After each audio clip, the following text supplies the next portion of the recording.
This is Jeff Hayes, also known as Brother Hayes sometimes. And this is some kind of podcast that we're trying to put together, internet thing. My son Spencer is running the show. To your, I can't figure it out because the screens are odd. Don't look at the screen. But this dude here is a good friend of mine. His name is McCormick. Hello, Corey. How you doing? And he granted us this interview. We are at his pad in Pasadena right now. It's a beautiful day out here. It really is. Beautiful. And so Spencer decided to set us up outdoors, giving us the chance, the opportunity to smoke, which is cool.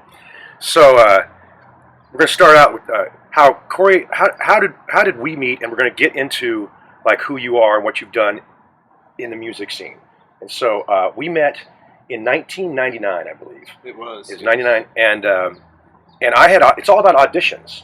Okay, it's all about auditions. I was laid out on the floor going through a divorce at home, and I called my dear friend Alan Waddington over at Citrus College to see if there was anything out there that I could do musically, because I needed to do something musically, and to get me out of the rut that I was in. And so he said, well, why don't you audition for this musical? They're holding auditions for a musical called Pump Boys and Dinettes. Exciting. It was exciting. Thrilling. It was thrilling. Yes. So I showed up, and there was this dude there, I forget his name, from Citrus, and I played a few songs of my own, acoustically, and they pretty much stopped me and then talked to me about doing it. And they said, well, we can give you a part. But I only expected personally to get a small part in that, we were in a band together on stage. That's part You of it. ended up having to act. I actually had to act, and so did you. Yeah, You, kind of. you got a few lines. Yeah. You played like a dude named Maynard or something. I can't remember what. Yeah, some stupid joke. Yeah, it was cool. Yeah. It was cool. And so we got to know each other through that. It ran for about a month or so, something like that. And hell, I immediately met a 19-year-old girl through that. Do you recall that? I do. Woo! That girl ruined me. But anyway, so it was a good thing that I auditioned for that and had the balls to do such a thing. And then we were all put together as a band, and we learned all these songs and did the musical. And so we met through that. But what happened after that was Kevin Lyman of the famed Warped Tour. My understanding is he wanted to put together a group. It was the, I guess, kind of tail end of the whole swing band. Right. You know, like Big Bad Blow Voodoo Up, Daddy and all that stuff. Yeah. Squirrel Nut Zippers, all those bands. Mhm. You know? And he didn't have a swing band on the tour, for the Warped Tour that year. Yeah. So he told Alan, why don't you put a band together of students? Right. And I think Alan had the idea of doing the 80s covers. I'm not sure where that came from, but I think it was Alan. He had his favorites he wanted to do. Yeah. And he was leading us into a direction, prepping us, working us hard so that we didn't screw up and we knew what we were getting into. Right. A summer tour, grueling, can be grueling, especially at my age. I was 35 when I got that tour. Right. And so you youngins, you guys were really young at the time, and really good musicians, by the way, he picked. We went out and did that. My understanding was there's a comical side to this, because my understanding was that Kevin wanted a band to entertain the parents who brought their 12-year-old boys to the Warped Tour, That's interesting. And so we were just kind of that band. It worked out for us, whatever. We were on the Ernie. Hey, for me it was awesome. I was in college. I'd never been on a tour. Here I am on a major tour going all over the country and Canada. You didn't go to Canada. I couldn't go to Canada. I couldn't get in. But anyway, so also they had they put us on the Ernie Ball stage, and We're sharing the stage with a band called I know who they are. It was they're out of Orange County. They still play around all Orange County. I'll try to remember it. Do you remember him? I remember him. Guy's name is Nick. He's the lead singer. Guys, Nick, Jay, yeah, Chuck. Yeah, everybody. That group. What's the band name? Common Sense. Common Sense. Yeah. So they still. I ran into those guys at the Orange County Fair. They usually play summertime coming up, Orange County Fair, and they're just as good as ever. And they have a quite a large following and stuff out there. They're great. Good band. So okay, then we did that. We had our own tour bus. That was a wonderful thing. As I recall, there was a lot of us on that bus, but we had a blast. I mean, it was awesome. Every night was an insane party. The barbecues that Fletcher guy from Pennywise always did the barbecues. did the barbecues. I mean, we partied on Ice-T's bus. I remember that. I called him. I thought he was Ice Cube. Yeah. And he goes, no, man, I'm Ice-T. And there's a story behind that. But you guys thought it was so cool. You're all yo, talking to him and stuff. And I'm sitting there going, hey, we had this movie on the bus, and I haven't watched it, but I heard it's really funny. And it was that movie that Ice Cube was in, which is really funny. Friday. I'll never forget when I got on the bus the first time. When I walked by the bus, it was what they call bus lane. It's all the buses. It's like 20 buses. Right. And I'm walking, and there was a door open to one of the buses. And as I walked by, I looked in the door, and there was Ice-T in the doorway with a cowboy hat on, dancing. Music was blaring, and he was doing the gun hands, like dancing. He's like, party, type of thing. I was in shock. I didn't know what to do. He was possibly the way it looks. He's been on that show, that TV show for so long. One of those L.A. law things or whatever, New York law, whatever. He was probably negotiating that right at the same time. I assume Kevin Lyman gave him a favor, and he gave Kevin a favor. Everybody owes Kevin Lyman a favor. Who knows? But he was on the tour. And it was cool. Yeah, it was really cool. So moving on. So we did the Warped Tour together, and we got to become friends at that point, kind of seal the deal. We started recording together kind of after that. I mean, you were already doing things with the Big Pill, and that was a really good band. And so we had our own things going on. I was in a band, Rex Holmes, probably, and Desperation Squad, maybe. G Squad. So, but we started recording together over at Dick Weeds. I'm not going to mention him.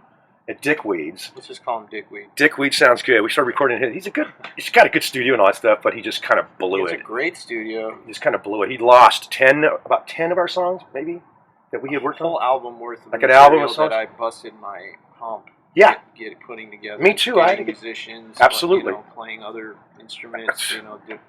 It pisses get me off. together with you. So Dick Weed lost the tracks somehow. There's a big lie behind it. I remember that, and that's what really bothered me.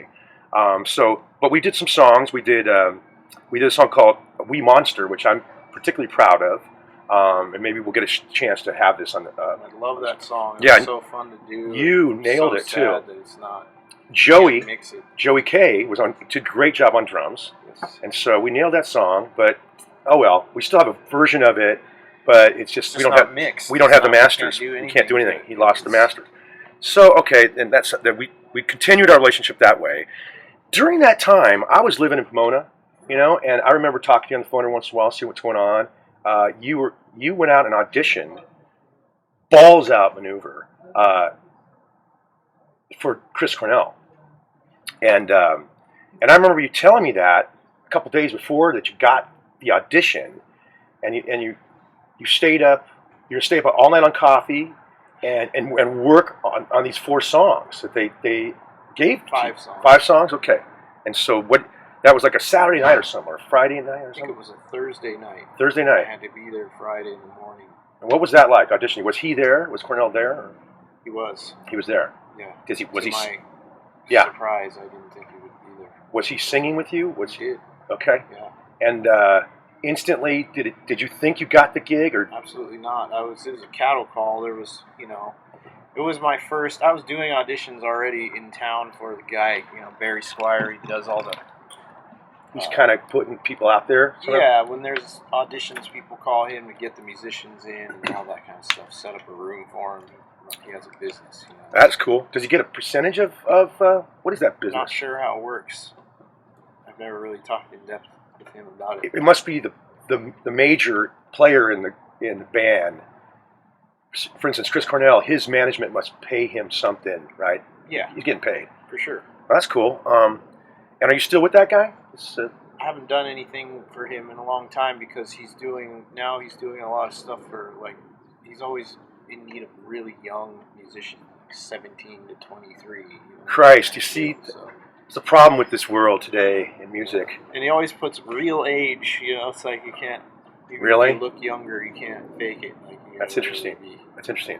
But anyways, he was getting me a lot of auditions. I got the Alon gig through him, just a reggae artist.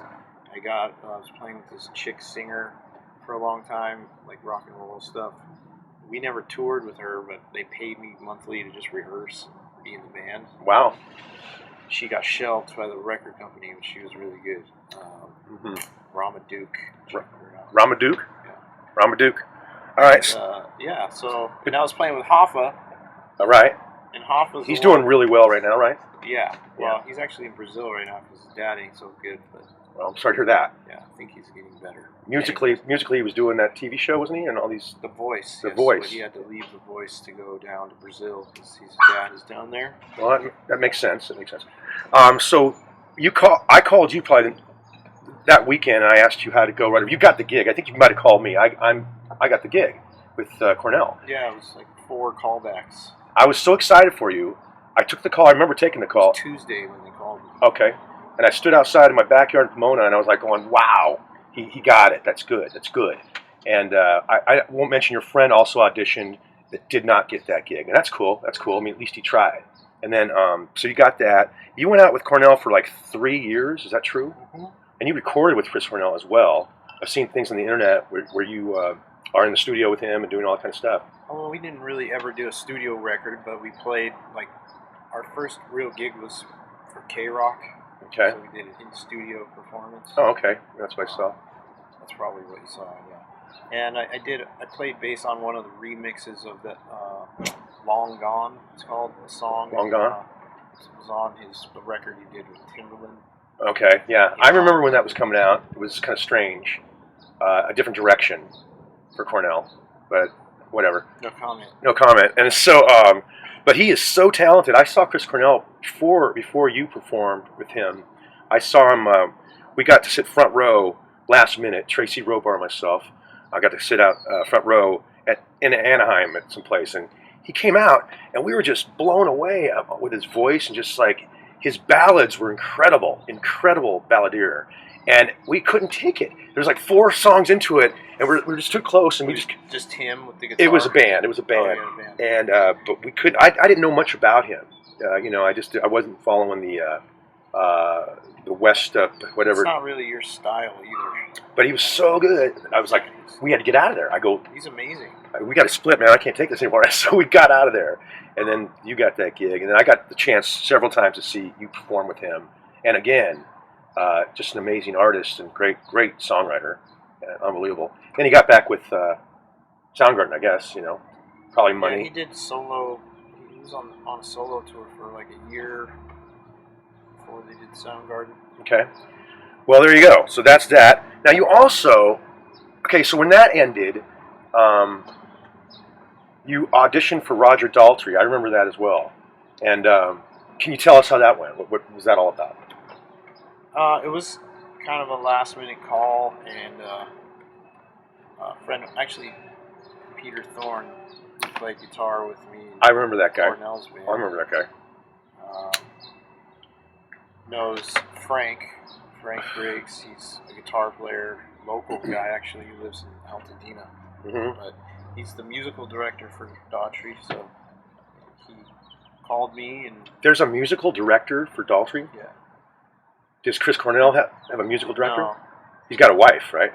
He's got a wife. That's the musical director. He has a wife. Right. She wasn't a musical director so much. Okay. We did what we just played pretty much. He was the musical director, but he's cool. He's just like. So Daughtry actually showed up at this audition. He did. I assume L.A. It wasn't. It was in I think Center Staging, one of the rehearsal spaces. Okay. Where they do auditioning. Right. Yeah. So you were kind of surprised that Daughtry was there. I was again. And did you talk to him? What was anything said, or you just get in the songs? They came in and we talked a little bit. He was a bit distracted. He had just gotten to L.A. Flew from London. Mm-hmm. So he seemed. He wasn't really there. He seemed like he was into being there. Yeah. and so that audition, it was a bit of a blow for me because I really wanted that gig. Right. I really thought that was a good transition from the Cornell thing. That's true. It was like, that's true. Keep it going. Right. That it would have looked good on the resume. It's definitely a good resume thing, and it would have been great. But I didn't get the gig, and I'm not sure why. I remember playing, and I remember the drummer that I had to audition with was like not very good, Yeah. for lack of a better phrase. Yeah. And Did he get the gig? he did not. Okay. But they were all raving about him the whole time. Really? Which, normally I'm not like, I don't need attention or nothing. Right. But it was Yeah, interesting. you do. I've known you for It years. was interesting to me. It was interesting to me that they were focusing on him because I thought he was like, what groove wasn't there, his fills were weird, wasn't right for playing like Who songs that didn't work. In my personal opinion, which I'd mentioned to you, and he told me to turn down too. Daltrey told you to turn down? Can you turn down, lad, or something? He was just like, the bass is a little loud. Okay, all right. Then I knew. I kind of knew right then and there. Yeah. When he said that, that's a soul crusher. That's a soul crusher. He's not into it. Okay, well, I'm not getting this one. But I was happy that you didn't get the gig. I was happy that you didn't. I missed you when you travel so much. I do have friends that have reached some certain points, and they're gone.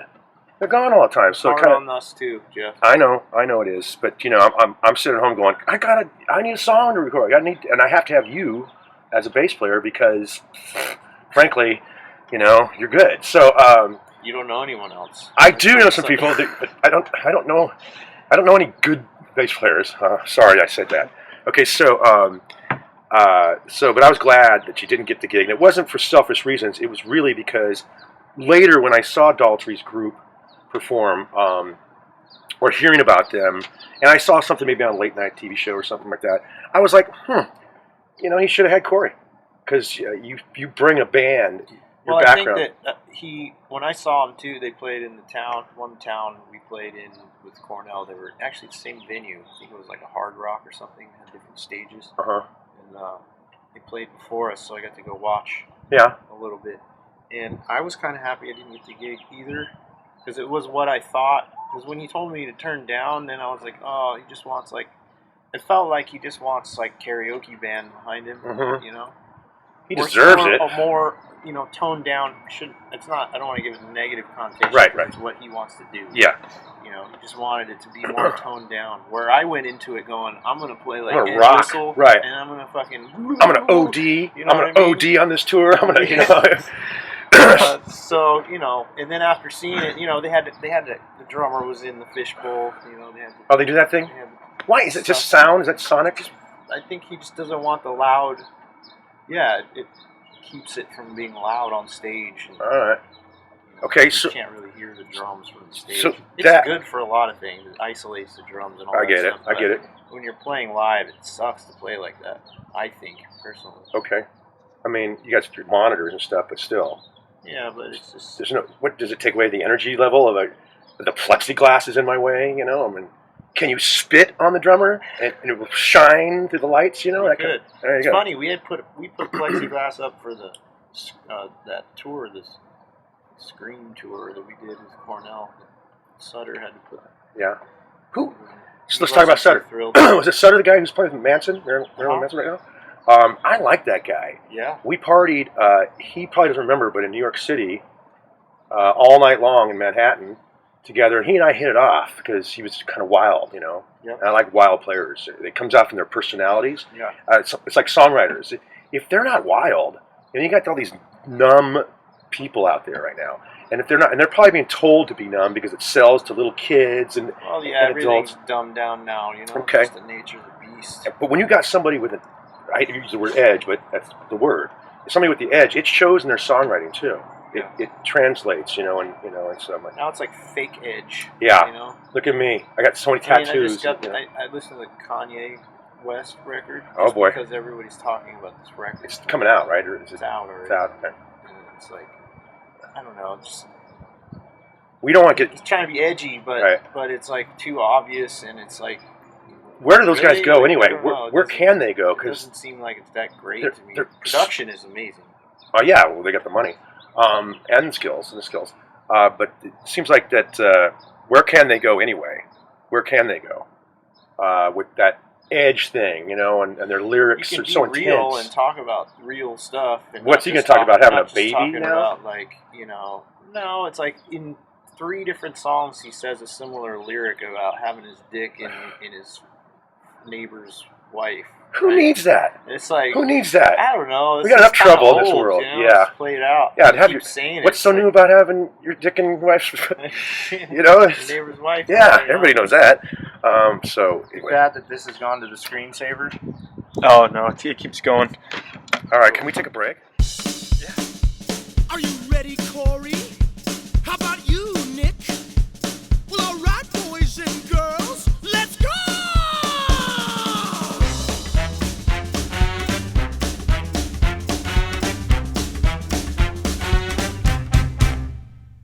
Good God! I packed my lunch. I tossed the salad. Please try to keep an open mind. Why a guy like me ends up doing time. I'm not OJ, as it might sound, but the law, they say, is cracking down. One moment of rage, and I got 30 days. I'm on the tree farm, on the tree farm, on the tree farm. Feels so tight, my gloves. I'd been up 4 days, so high on Rick, and this phased haze, and my shrinking prick. Oh no. My wife comes home, and she giving me lip, so I tied her up with her satin slip. Once I was hitched, and now I'm digging a ditch. I'm on the tree farm, on the tree farm, I'm on the tree farm. How could you know what it means to be free? All right, we're back with Corey McCormick. Jeff has a sweater on now. I put a sweater on, He's a bit of a female. slightly feminine. So anyway, so now we're going to wrap this up kind of with the current project you've been working on for how many years now? 3 years. 3 years. It's a magic number right now. 3 years with Lucas Nelson. Lucas with a K. Lucas with a K. Lucas with a K. And since you've been working with Lucas Nelson, I kind of got to know him as well. That's how it kind of works. And he's a great guy, great songwriter for sure. He is a balladeer as well. Yes, I he consider is. him. He's a crooner. He's Crooner. prolific though. That's the problem I have with him. It's like he can't stop. And it takes me like a year to write something that I I just wrote a song for this. He had to do a wedding, you know. Some Yeah. rich dude hired him to play at his wedding, and he wrote this song for the wedding. And this fucking song is incredible. It's like, How does he do it? I don't know. What is he? I don't know. I know how he does it. I got Not this theory. fair, though. It isn't fair. I got this theory though. He got to hang around some powerful yeah, people sure. growing up with them. The whole thing about childhood, you know, when you think about where you come from and all that, plays a part in certain things, I think. Of course. You know, I think that I could be a writer if I hadn't been so. When I was a child, I was forced to be seen and not heard type of thing. Okay. So it's a weird. Getting deep here. It's hard to. Yeah, I guess. Anyways, we That's don't have cool. to go No, that's down cool. that road. It's cool. But what I was going to say, see, when actually we went to the same college. I'm going to throw this one in. We went to Long Beach State, and we were both studying music, but we are different in age. And so I went there first, and I studied composition at Long Beach State, and I got my bachelor's in composition there many years ago. And you came afterwards and wound up at Long Beach State, and we ended up with some of the same teachers. We did, which I always felt that was a connection before we even knew it. Like it's one of those kind of things that I looked back and said, oh, well, that makes sense. Why we can speak music together, and how you once told me when I get a little confused because your major was performance, like I said, and it's a different world. And you said to me once that you speak dummy. You told me that when we were in the studio. I go, I'm a little confused here about chart. I chart my music out, as you know. I try to help out that way and stuff. And you said we were at a crossroads or something, and you said, no, don't worry, I speak dummy. And you were able to translate what I was thinking, into actual, confident music, So. Okay. Well, that's why I people like you I have as friends because like Lucas is like that for me too. Like brilliant songwriter, right? Yeah. As I would say, you're a brilliant songwriter. Thank you. But necessarily getting things done, or you Right. know, Things get in the way. Yeah, and so that's kind of where my role comes in. Yeah, you come in. You actually. I've always thought that you should be, if you don't have charge of something, of the band of some sort. You know, if you're not in charge, I don't mean financially. I don't mean, but as far as the direction, musical director, let's say, that it confuses me when that doesn't happen. But they have their own reasons, and it's their game. Well, So, it's hard to have a musical director when you're in a band. okay. It doesn't work that Right. way. I mean, in the Big Pill, we didn't say I was the musical director.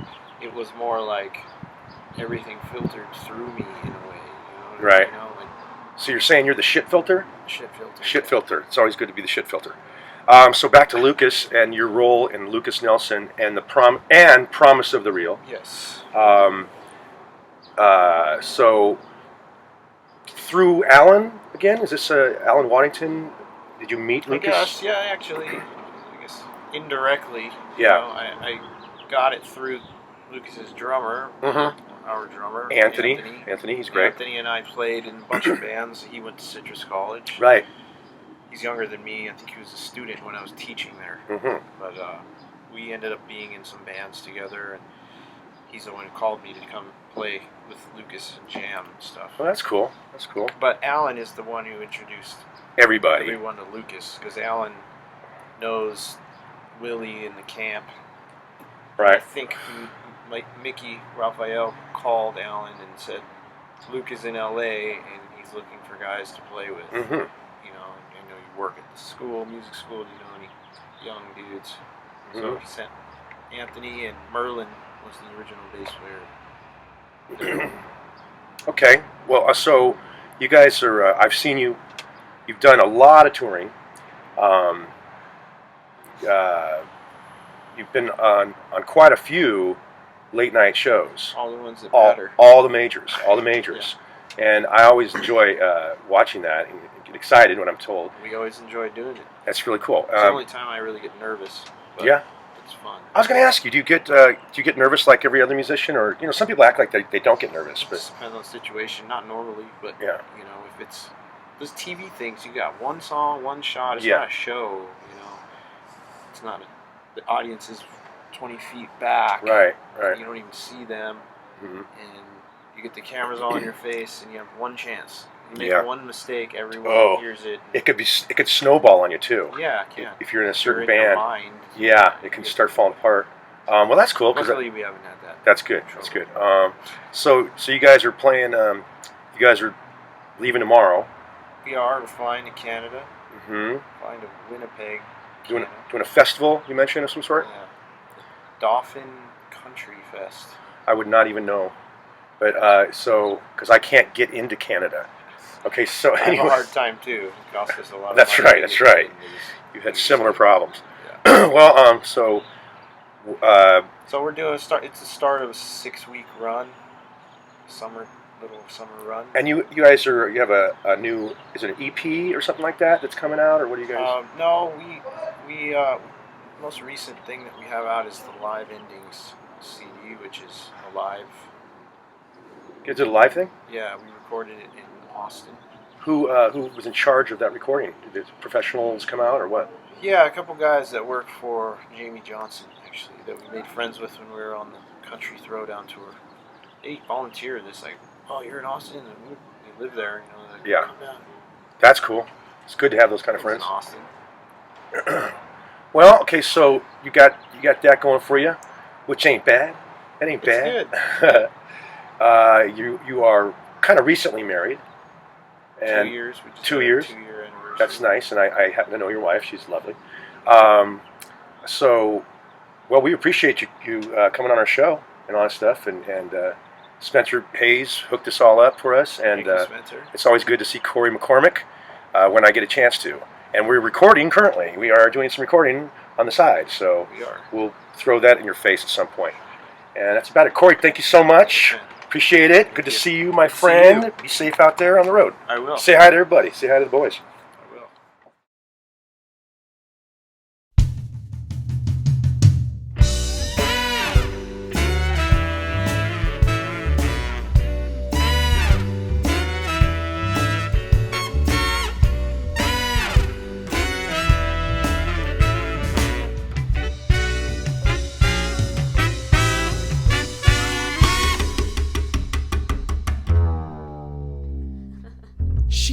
found a reason for hating me today. It's hard when you're trapped to run away, and you just try to find the words, ain't nothing left to say. And then she'll find a reason for loving me today. Call it love, hate love.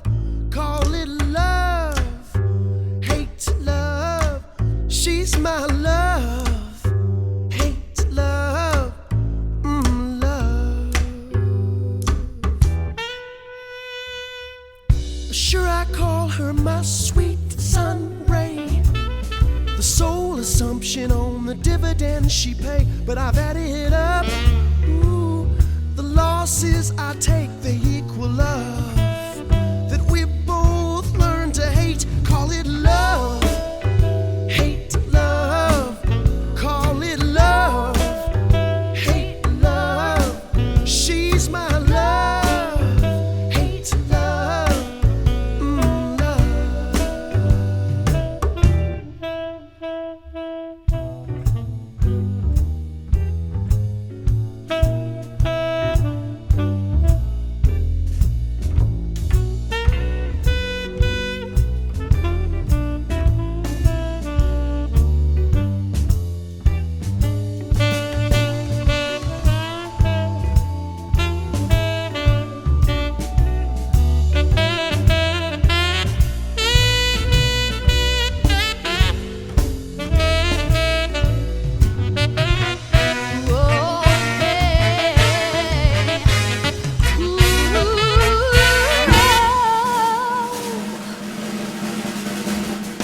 Countdown rolling up on New Year's Eve, and the champagne is flowing, come creeping up on me. There ain't no use knowing the sweetest love potion is giving me the notion